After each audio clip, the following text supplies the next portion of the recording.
Most new arrivals to America were not Europeans. They were Africans that were forced across the Atlantic to work on plantations to raise American crops, mostly for European markets. In the 18th century, British colonies imported 1.5 million Africans straight into slavery, and in comparison, only about 500 Europeans arrived voluntarily. This is, of course, only a fraction of the slaves that went to French and Spanish colonies. In total, there were about 6.5 million slaves imported from Africa. Almost all African slaves passed their status to their children if they had children, and only about 1% of slaves were free before the American Revolution. The slave trade reduced the population in West Africa. Population declined from 25 million in 1700 to 20 million in 1820, with 2 million dying in slave wars and 6 million transported colonies. There was obviously some growth from natural increase. That limits Africa in the 19th century and makes them more susceptible to European invasion. Here I have an image, a very simple image of the triangle trade, where you can see how the trade moved, how the British traded British manufacturers for slaves. Then 3/4 of the slaves start from the coast and they go to America, where the slaves are sold for colonial products and bills of exchange. That's money, and then that money, those American products, go over to Europe. One triangle trip takes between a year and 18 months. This triangle trade, this benefits the British Empire and especially the colonies. The slaves provided the necessary labor for American exports. American products include sugar, tobacco, and rice. These products need a lot of labor to produce. Europeans don't want to do it. This is what we saw in Virginia. They had a labor problem. They couldn't produce that tobacco on themselves. They brought over servants through the headright system. When servants no longer wanted to come, they had to force laborers, and they turned to slavery. So colonies start to make money on these products, that is sugar, tobacco, and rice, and they're able to buy more labor to do it. So as they become more profitable, that increases their desire for slaves, and the number of slaves that come over increases. Now, the slaves that they get from Africa come from the slave trade within Africa. They get slaves from African middlemen, chiefs, and merchants from coastal kingdoms. Now, the African middlemen don't allow Europeans into Africa, so this is not a European-imposed system on Africa. Europeans are buying into a pre-existing system. So the Europeans are only allowed in the coastal towns, often not even on the shore at all. And the African middlemen drive a hard bargain, and so the prices for slaves keep going up. And these African middlemen, they have the ability to defeat any Europeans who try to bypass the system. So these Africans are the ones who are controlling this, and they're the ones who are subjugating a lot of slaves from more inland, and they're being forced to the coast and into the system. Now, most slaves were captive from war or simply kidnapped by armored gangs. Then they're dragged from their town or their village to the coast in long gangs. These are called coffles, in which they're tied together around the neck. And they're often walking about 500 miles before they even get to the coast. This could take about 6 months to travel. About a quarter of slaves died along the path from disease, from hunger, from exhaustion, from beatings, from suicide. And Europeans pay for these slaves with guns. So this increases the sort of warfare and conflict in Africa that leads to increased slave trade. In the 18th century, British exported 300,000 guns to West Africa. When these Africans arrive on the coast, the Europeans examine them. These new slaves, they're stripped naked, they're often susceptible to branding, and they're mostly looking for young men who they see as good for work.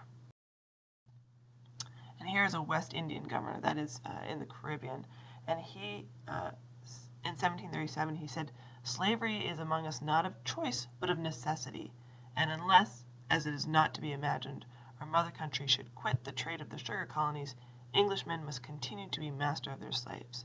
And if you think about this quote, what he's saying is that slavery is not a good thing. He recognizes that slavery is not a good system, but that by 1737, this West Indian government sees it as a necessity for their economy, for their society. It is the ends justifies the means in this case. This is categorically different than how both in North and South America governors saw slavery in the 19th century. By the time we get to the 19th century, they see it as a positive good. So because of this, Europeans were very careful, for the most part, of their slaves on what we call the Middle Passage. They don't want to lose the slaves that they have bought in Africa. They don't want to lose too many of them on the journey from Africa to America, and that's what the Middle Passage is. Slaves are put below decks on ships. They're often shackled in pairs, and they're meant to preserve them at a bare minimum. And they're put in the cargo, and in the cargo they're trying to mix the slaves with different ethnic backgrounds and languages. They try to split families and familiar groups, so it's harder for slaves on the Middle Passage to uprise, to organize and to uprise. They also have large crews that work as security details. Now, the Middle Passage is at its shortest about 4,000 miles, which at best can take a month, at worst several months. Because winds are unpredictable, they can run out of food and water. And slavers want two things: to get as many slaves as possible on and off the ship. Now, they know that they're going to take some losses to diseases, but they don't want to take too many. And you can see here an image of a slave ship, where each person gets about 5 feet by 1.5 feet by 2 feet. There's no bedding, no clothes, and you're shackled to your neighbor. It's very hard to move, so they often just slept in their own waste. In the mornings, they would often find a live person tied to a dead person.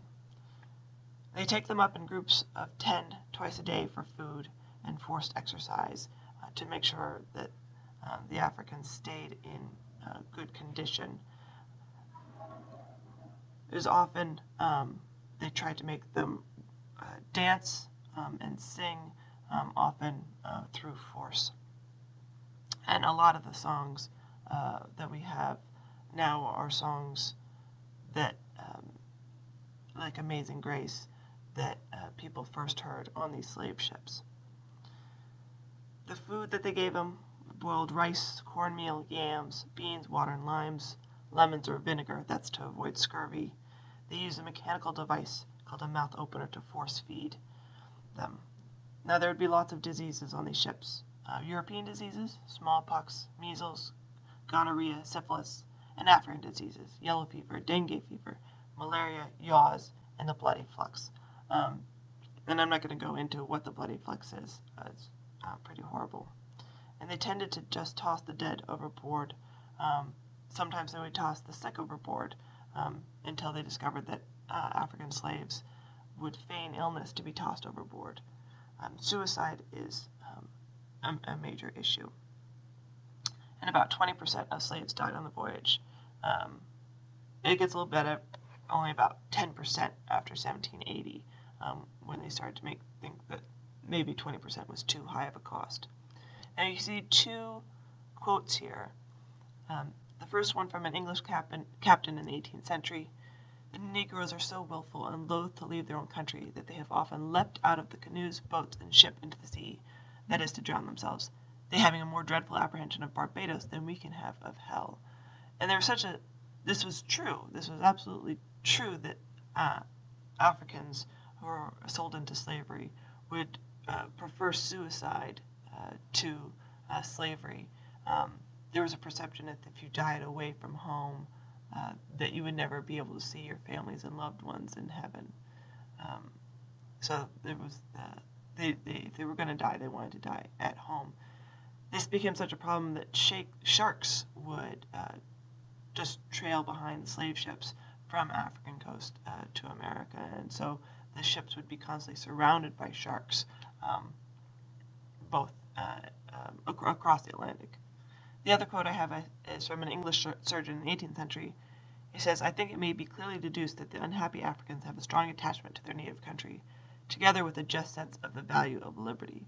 And that someone had to say that someone had to say, oh, these are people too, suggest how detached they were from the system they were propagating.